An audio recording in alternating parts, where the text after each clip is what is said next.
अऊज़ु बिल्लाहि मिनश्शैतानिर्रजीम बिस्मिल्लाहिर्रहमानिर्रहीम रब्बि इश्रह ली सदरी व यस्सिर ली अमरी वहलुल उक़दतम मिन लिसानी यफ़क़हू क़ौली। हमने चूँकि एक नया लेक्चर शुरू किया था, एक नया टॉपिक शुरू किया था वर्ल्ड व्यू के नाम से, तो उसमें मैंने आपको ये बताया था कि हर सोसाइटी का एक अपना वर्ल्ड व्यू होता है। वर्ल्ड व्यू एक्चुअल में उस सोसाइटी के बिल्डिंग ब्लॉक्स होते हैं, उनके वो बिलीव्स होते हैं, उनकी वैल्यूज होती हैं जिनको वो ऑन किए होते हैं। इन बिल्डिंग ब्लॉक्स से और इन बिलीव्स और इन वैल्यूज से उनका एक वर्ल्ड व्यू बनता है। वो वर्ल्ड व्यू हर सोसाइटी का, हर सिविलाइजेशन का डिफरेंट होता है। यानी अगर आप हिंदी वर्ल्ड व्यू उठाएंगे तो वो वेस्टर्न वर्ल्ड व्यू से डिफरेंट होगा।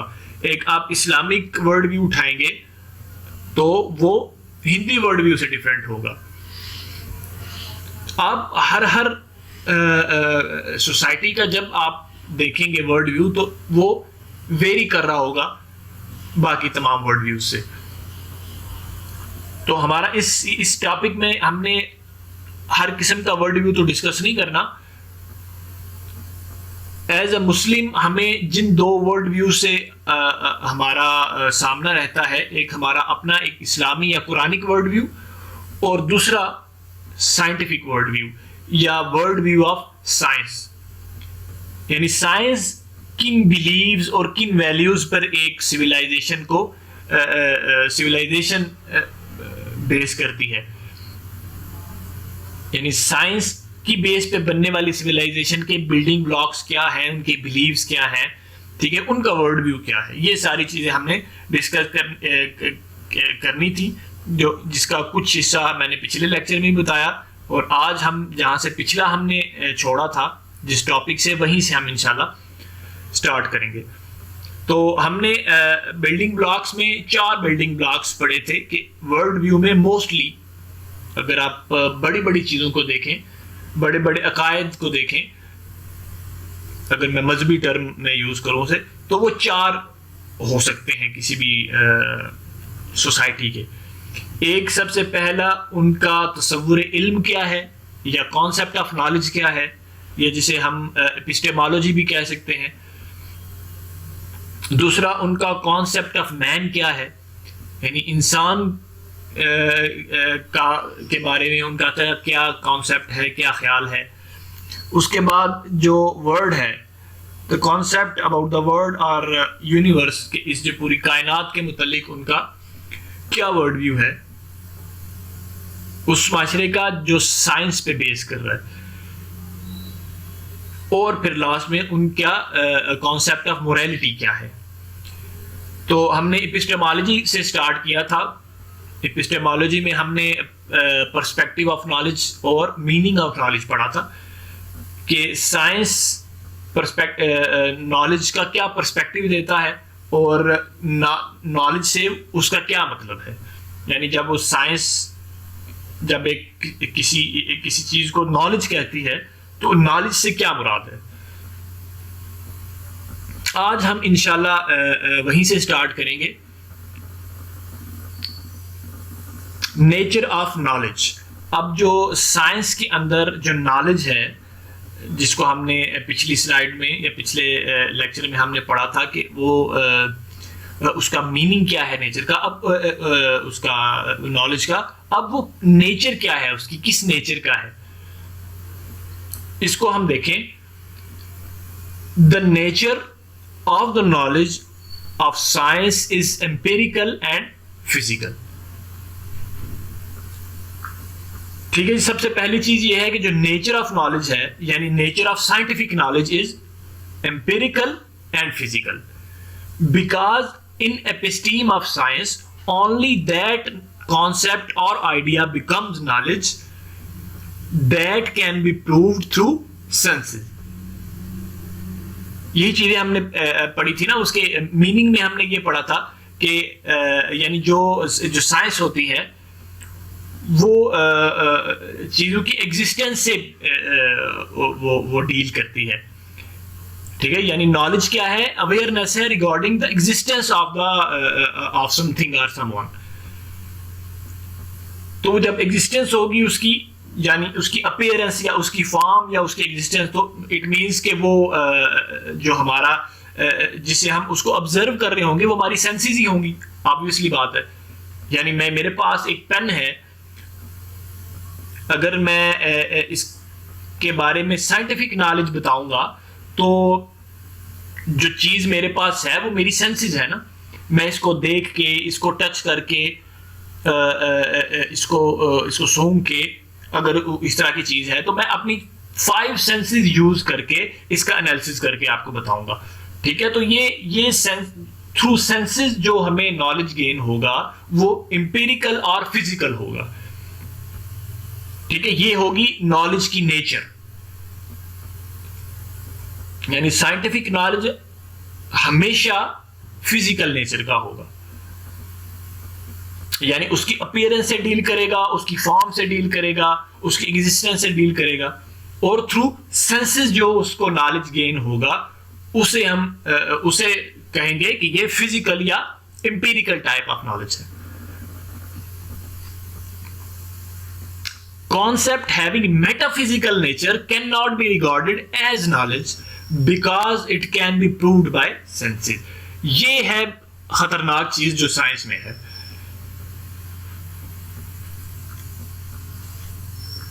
कॉन्सेप्ट हैविंग मेटाफिजिकल नेचर, यानी वो कॉन्सेप्ट जो प्रूव नहीं हो सकता थ्रू सेंसेस, यानी वो मेटाफिजिकल नेचर का है, उसे हम ऑब्जर्व नहीं कर सकते थ्रू सेंसेस।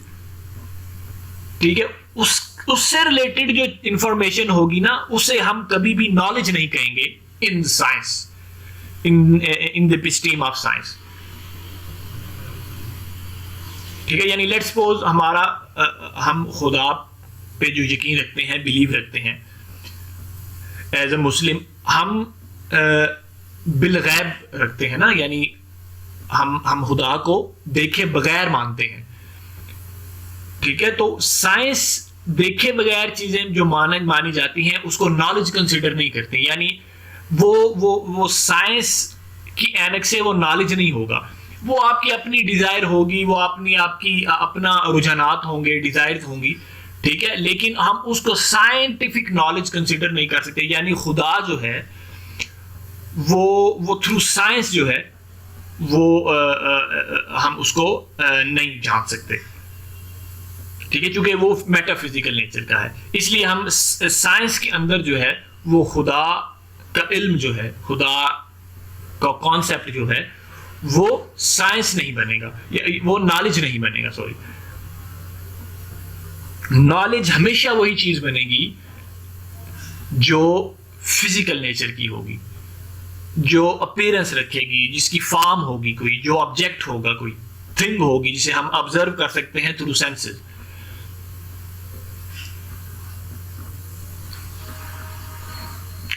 अब इसका रिजल्ट क्या होगा ये हम आगे कंक्लूजन में बताऊंगा मैं, कि ये जो एम्पिरिकल नेचर का नॉलेज है वो सबसे पहला जो दरवाजा बंद करता है वो खुदा के लिए बंद करता है, कि जब आपने साइंस को the only source of knowledge माना, ठीक है, तो सबसे पहले आपने जिस चीज का दरवाजा बंद किया है वो खुदा है। यानी अगर मैं साइंटिफिक मेथड को ही एक वाहिद जरिया इल्म मानता हूं और सबसे बेहतर जरिया इल्म मानता हूं, तो सबसे पहले जिससे मेरा बिलीव खत्म होगा, यानी जिससे मैं दूर होऊंगा, वो कॉन्सेप्ट ऑफ गॉड है। क्योंकि कॉन्सेप्ट ऑफ गॉड जो है या गॉड जो है वो ऑब्जर्व तो नहीं हो सकता थ्रू सेंसेस, तो इसलिए वो नॉलेज नहीं डिक्लेयर होगा। तो जब नॉलेज डिक्लेयर नहीं होगा तो वो मेरे लिए कोई उसकी वक़्त नहीं रहेगी। ठीक है, एज अ मुस्लिम हम जब खुदा को मानते हैं तो वो थ्रू ऑब्जर्वेशन नहीं बल्कि ईमान बिल गैब से मानते हैं। आप गैब पर ईमान लाकर मानते हैं, यानी वो खुदा है, लेकिन अब वो है कहाँ है, कैसा है, ये हम ऑब्जर्व नहीं कर सकते। तो साइंस में नॉलेज की जो नेचर है वो फिजिकल नेचर होगी, ठीक है। मेटाफिजिकल और स्पिरिचुअल नेचर का जो होगी कोई भी चीज, कॉन्सेप्ट जो है, उसे हम नॉलेज कंसिडर नहीं करेंगे इन द साइंस। अच्छा जी, सोर्सेज ऑफ नॉलेज। हमने एपिस्टेमोलॉजी ऑफ साइंस में जो जो चीजें पढ़ी हैं, मैं उसको फिर जरा रिवाइज कर दूं। सबसे पहले हमने पढ़ा था कि पर्सपेक्टिव ऑफ नॉलेज क्या है, साइंस आपको क्या पर्सपेक्टिव देता है अबाउट नॉलेज, ठीक है। पर्सपेक्टिव मैंने आपको बताया था कि पर्सपेक्टिव असल में वो अकीदा होता है जो आप नॉलेज से पहले, यानी इसको आप यूं समझें कि वो ऐनक होती है कि आपने किसी चीज को ऑब्जर्व करने के लिए सबसे पहले वो ऐनक लगानी है। तो साइंस कौन सी ऐनक आपको देती है वो हमने पहले डिस्कस किया, यानी उसका जो पर्सपेक्टिव है वो डिस्कस किया, उसका अकीदा डिस्कस किया। उसके बाद साइंस नॉलेज किसको कहता है, यानी साइंस के नजदीक कौन नॉलेज क्या मतलब क्या है।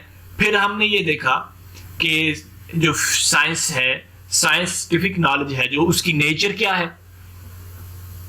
अब हम देखते हैं कि वो सोर्सेज क्या है जिनसे वो साइंस जो है वो नॉलेज गेन करती है।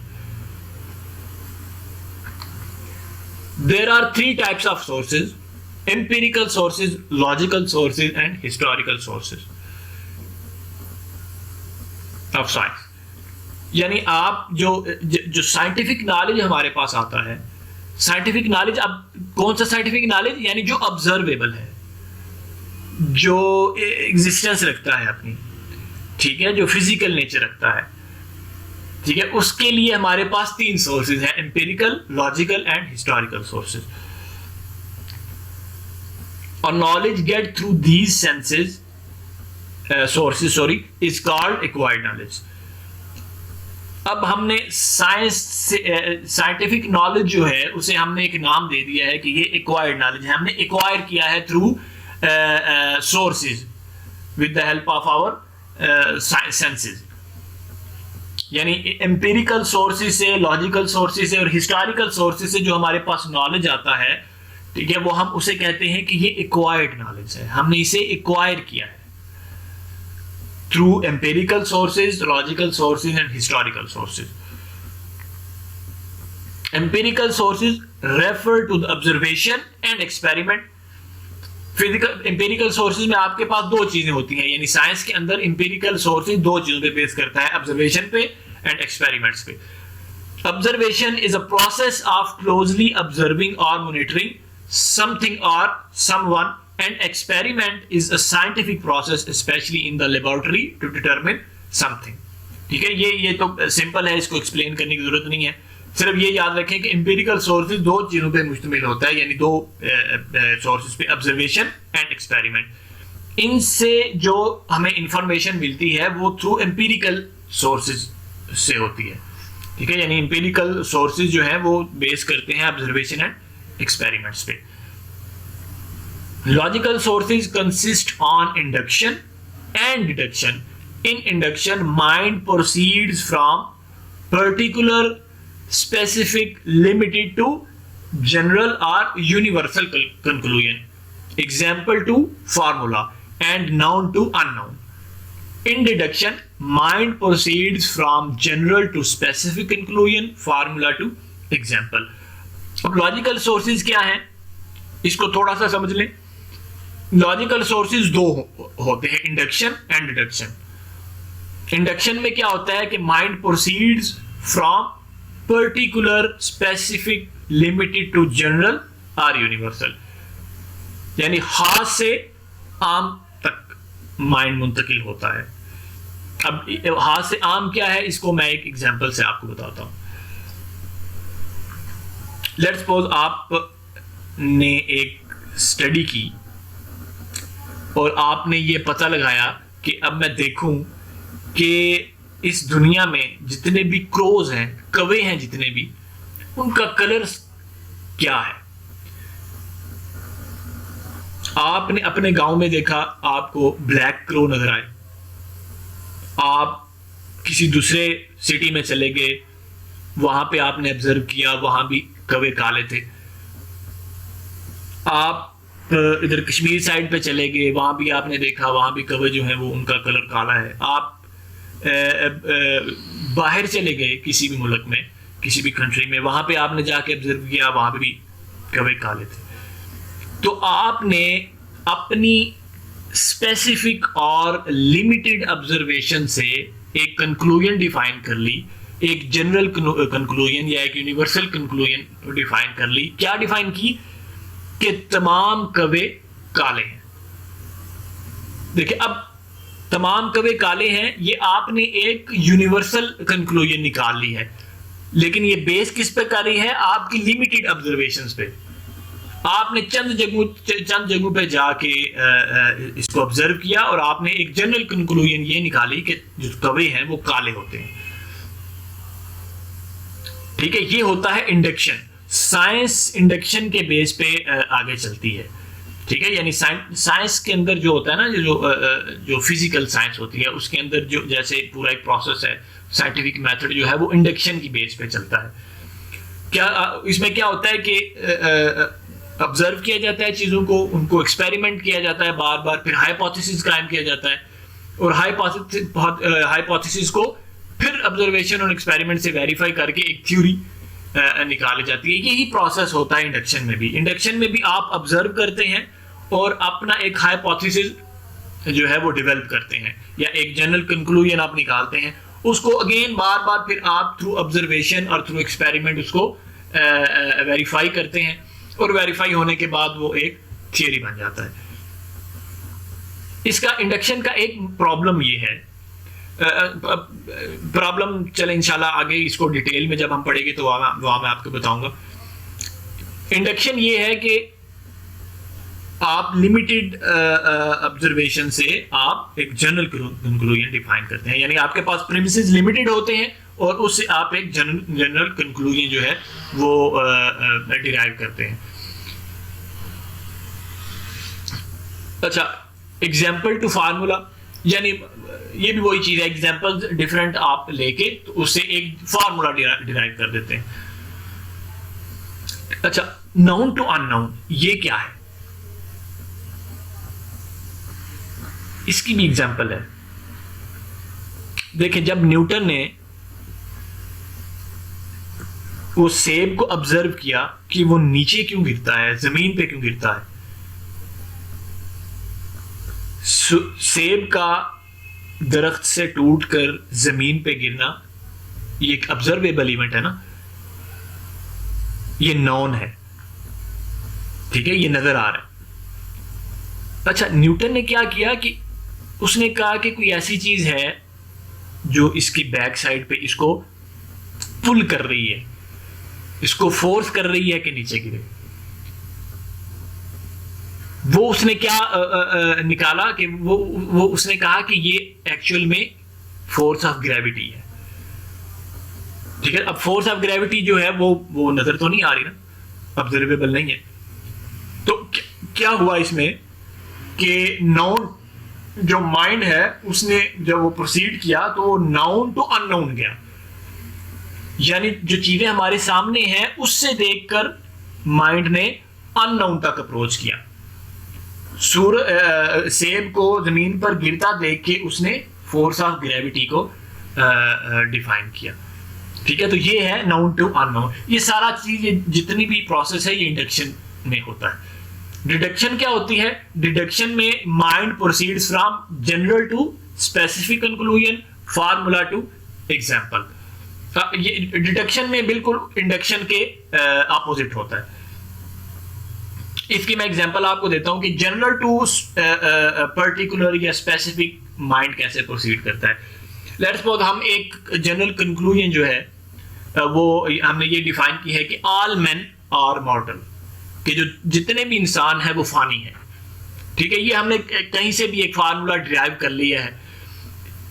ठीक है, अब इसकी पर्टिकुलर जो है वो एप्लीकेशन क्या होगी, क्योंकि अब माइंड ने जनरल टू स्पेसिफिक प्रोसीड करना है ना, यानी इन डिडक्शन में क्या होता है कि जनरल टू स्पेसिफिक और पर्टिकुलर आप जाते हैं।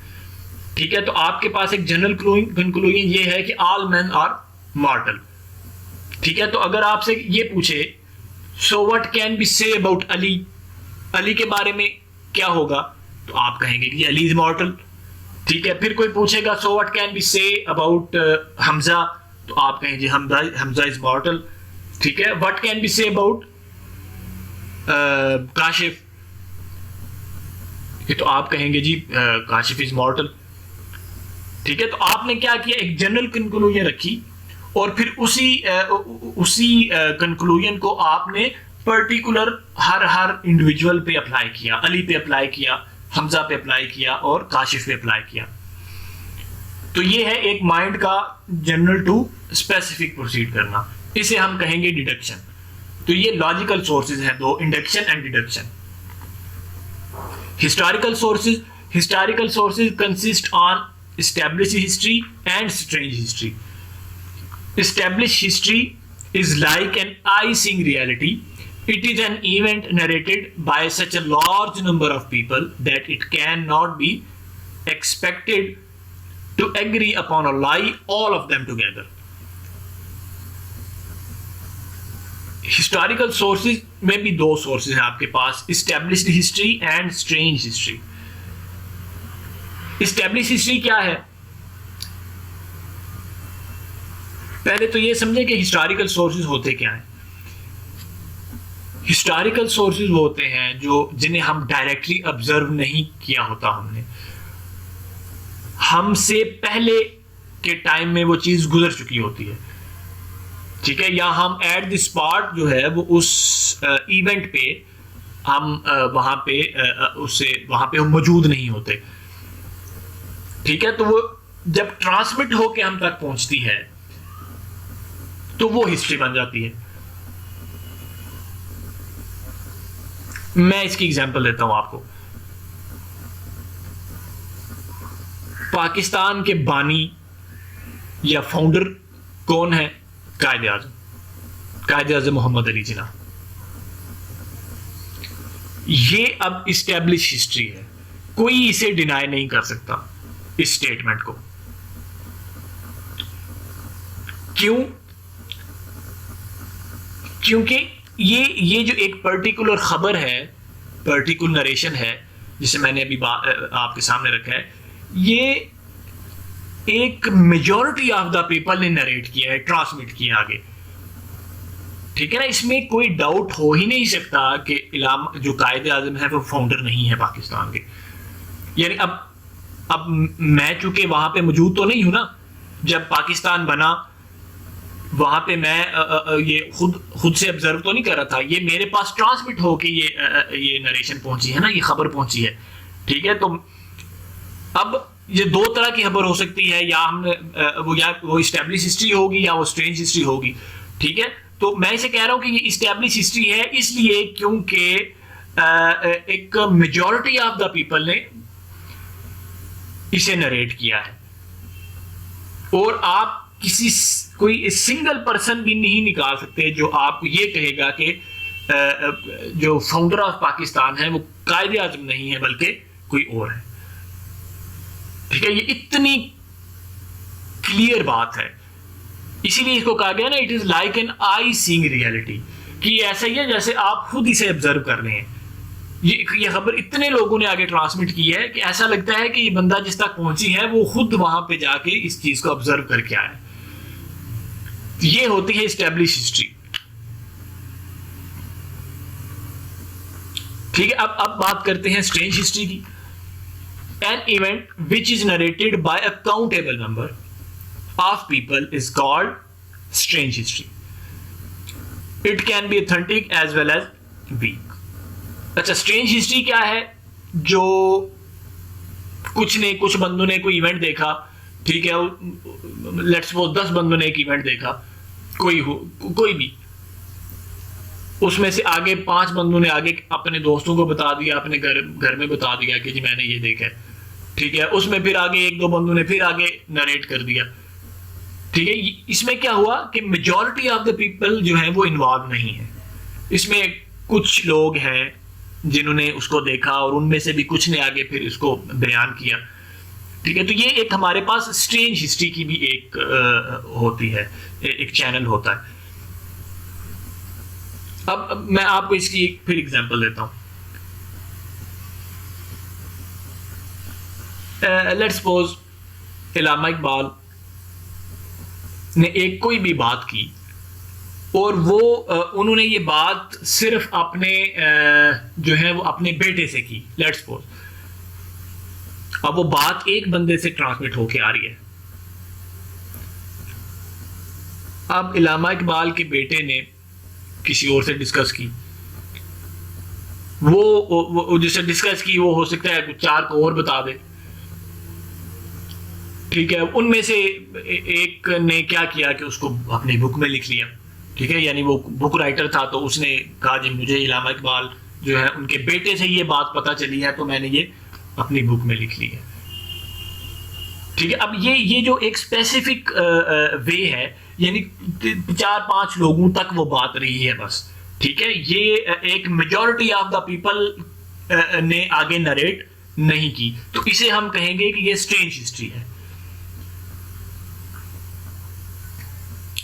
ठीक है। दो types of history, historical sources हैं। एस्टैब्लिश हिस्ट्री जिसको एक मेजॉरिटी ऑफ द पीपल ने नरेट किया हो और वो इतनी मेजॉरिटी में हो कि वो ये अकलन ये चीज मुहाल हो कि हम ये ओपिनियन बना सकें कि ये सारे के सारे जो हैं वो इन्होंने झूठ पर इत्तेफाक कर लिया, ये इट इज इम्पॉसिबल।